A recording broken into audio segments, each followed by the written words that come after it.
Hal, the TAACCCT program is one of the biggest OER initiatives in the world. Can you tell us a little bit about how it came about? Well, when President Obama was elected, he did something quite remarkable, which is he decided that the Department of Education's senior positions with regard to higher education would be staffed by people who had experience working with community colleges and community college students. And the leadership that he brought to Washington, D.C. decided to approach federal grants in an entirely new way. And the fundamental idea behind the reform was to make sure that when the public invested in creating learning materials, that the public would get free access to those learning materials and also be able to improve them over time. And I know, Hal, that this program started in the context of a downturned economy and had some other sort of structural components that we're looking at getting colleges working with industry partners, introducing not only OER, but online learning and education technology, and it seemed like a very innovative program. Timing was very important to this program for the reasons you identified. The downturn in the economy and the great need for education and training. But the timing was also right for another reason. And that's because for 30 years, the federal government had been making a mistake in the way it contracted for a wide variety of goods and services, in particular digital goods and services. It was the only category of goods and services that the government bought that the government didn't own after it bought it. So over and over again, the government, the federal government, and also state and local governments were in a situation where they were being asked to pay licensing fees, essentially to repurchase the digital goods and software that they had paid for years earlier.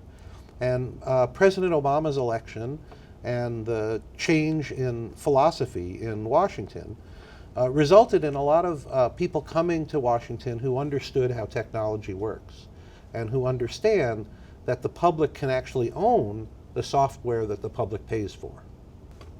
Paul, you've been responsible over the last 4 years for working directly with the grantees with support from several foundations to help them achieve the vision that was designed into this program.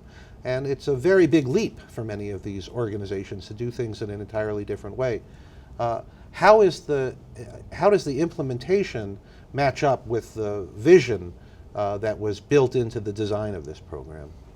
I think, Hal, it's a great question in the sense that it's a large initiative, almost $2 billion released over 4 years, affecting more than 700 colleges across the entire United States. And for many of them, the open requirement was a new requirement. And that requirement involved then putting in place a set of policies in some case, a set of workflows and changes to the design strategies, and even a new approach in terms of how the technology would be used to develop and deliver education. It sounds like the instructors in the TAACCCT program got a lot more freedom to do things in different ways, but also had a lot more responsibility.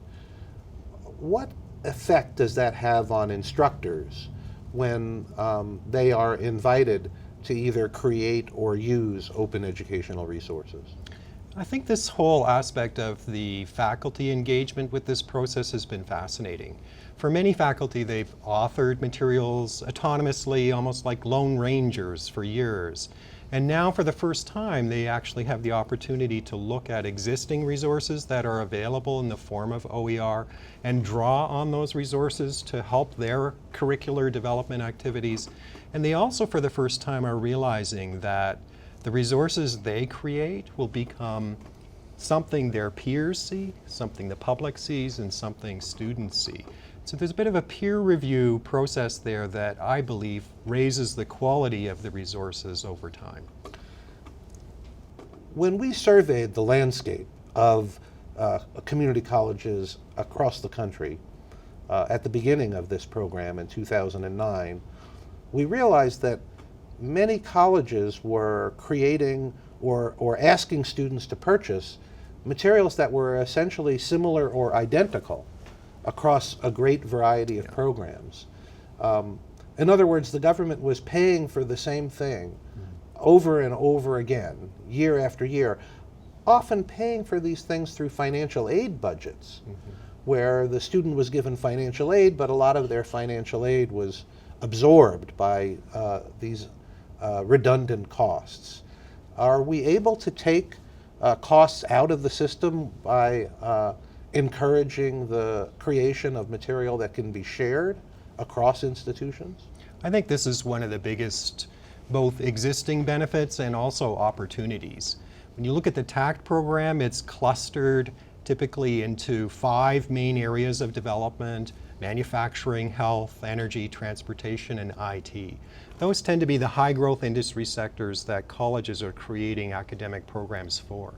The ability to look at existing resources, even from round to round, the round 3 and 4 grantees can look at resources developed through round 1 and 2 and reuse those resources and leverage them to build out additional curricula or even stacked and latticed credentials in new and innovative ways.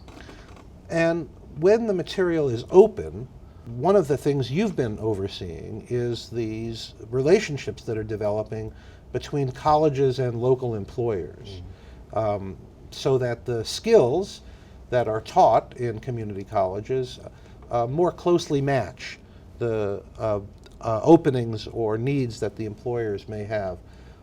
What role does open education resources play in fostering those relationships between employers and educators? I think this is a really interesting area that, in my view, is still at the beginnings of having sort of manifested its greatest potential. I do think that there's the opportunity for colleges and industry, and TAACCCT is playing this opportunity out, to design curricula that meets the needs of the employers and also provides students with the kind of education they need to advance themselves personally and advance their career. And the openness of the curricula allows industry to see that the curricula does match their needs. And I think the other exciting opportunity for industry is that the OER developed through this process can be used not only by the college to provide a credentialed education for students, but can actually also be reused by industry to meet its own professional development needs of workers. One of the exciting aspects of the ability that students have to use these materials is that they get to keep them. Share with you, when we put this program together, was a recognition that I had and I shared with others that always struck me as bizarre, even when I was a community college student 40 years ago, that at the end of every semester, you see these big signs on college campuses telling students to sell their books back to the bookstore. And that always struck me, I mean, if you're in the education business, how counterintuitive that is. If the books are so unimportant that the students don't need to keep them, then why are they being assigned in the first place? With open education resources, students get to keep their books, and they build a library that they can rely on as they move forward in their academic career. So when they're taking computational biology as a senior, they can go back and look at their statistics textbook because they still have it. Sure, and I think how one of the biggest things coming out of TAACCCT is the Skills Commons repository, where not only the textbooks a student in a particular college might have received go, but really all of the OER developed by all colleges in the program are being uploaded and stored in that place for everyone to access. Students, faculty, even the public. I think it's in general with OER content. There are some specific aspects of the TAACCCT program that administrators have to take into account in order to fulfill their grant requirements. But in the context of openness, I would suggest that those strategic considerations are general and applicable across any OER initiative. Yes, and the main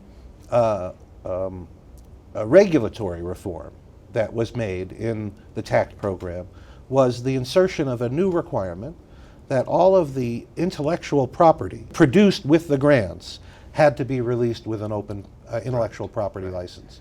And that had never happened before. Right. That was the new reform. And the thing I like about that reform, Hal, is that reform enables the reuse of those resources across the entire group of colleges involved with TAACCCT and beyond. And I also think that it stimulates some innovation. And I know you've been involved with looking at examples of successful TAACCCT stories. And are there some that you'd like to highlight as being exemplars? As for individual examples of OER that are making a difference in people's lives, we're seeing in the TAACCCT program examples of that help students get jobs in healthcare professions, in engineering professions, in aerospace professions. One example that struck me was in one of our programs in the Midwest, where an open magnetometer was created to help students understand properties essential to a great number of high-tech manufacturing occupations. And that magnetometer became such a valuable tool for the students in those programs that it's now being used by local employers in improving their manufacturing processes. So we're seeing the ability of the creation of open education resources to create a bridge between students, problems that need to be solved by industry, and more modern industrial manufacturing processes that are needed to revive our economy. Paul, when we inserted this requirement for open licenses in the federal TAACCCT programs, it had never been done before by the federal government. What has been the response, though, from other funders as you've led the implementation of this initiative? Is anybody else interested in this model? I think this model's grown enormously, Hal, and I think funders everywhere are now thinking about public funds resulting in a work that the public should have access to as a fundamental principle around providing funds for the development of education resources. Yes. This public policy reform simply requires us to modernize our purchasing procedures so that taxpayers get more value for the taxes that they already pay. Yes, and I think that not only are we modernizing purchasing, but we're making the best use of technology. We know that you can create and disseminate resources at almost zero cost. And typically we've placed artificial scarcity constraints on those distribution and production methods and created barriers associated with accessing them, requiring people to pay. And I think this policy removes some of those artificial scarcity barriers and enables abundance.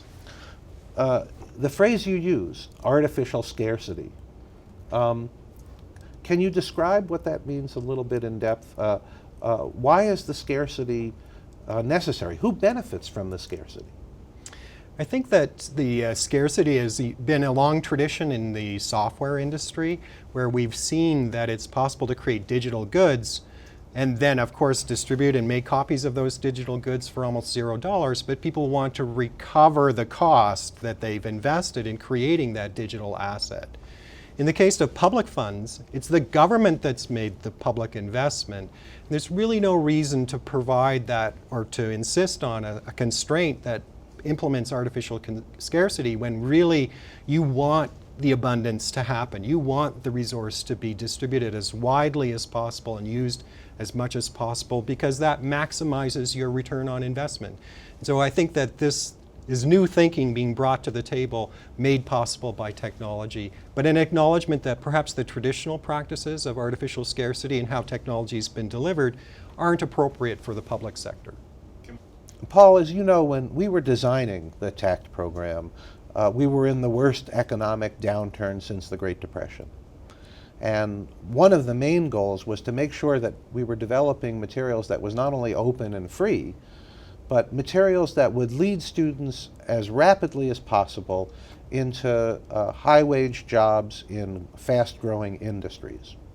The OER that we created is all targeted at helping students develop those career pathways and enter those high-growth industries.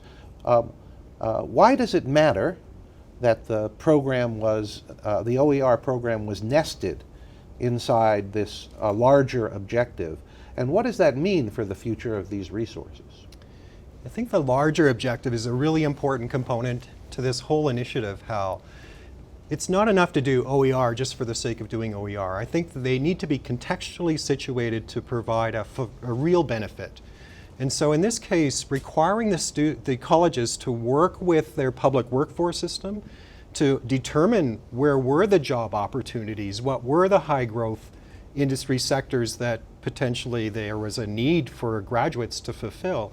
And then to also work with industry to ensure that the actual curricula produced was providing real skills that would be useful for that industry were two really important pieces to add to this initiative that I think worked strategically to the advantage of the program overall and have continued to produce OER that I think really is fulfilling both those requirements, leading to jobs in high growth industry sectors and teaching the necessary skills and competencies to do the job. And when we have OER that's focused on high growth areas of the economy, is there some reason to hope that that OER itself could help accelerate the development of those industries? Absolutely. I think that what we're seeing now is that the way that this program was initiated involved not only OER and working with industry and the public workforce system, but it also involved the notion of stacked and latticed credentials. So this idea meant that students could enroll in a program that might be very short, but taught a very specific set of competencies that would allow them to be employable right away. But then as they succeed and that industry grows, they can come back and take an additional stacked component to the credential that would give them additional skills that then the industry can use to further grow that particular endeavor. And that kind of approach of entry points, exit points, entry points, exit points that build on one another and all use OER, I think is a very powerful formula. And finally, one of the other advantages that we're seeing is because the materials for these job training programs are all open, the quality of the programs is much easier to assess because they are no longer black holes or closed doors where you don't really know what's going on inside the program.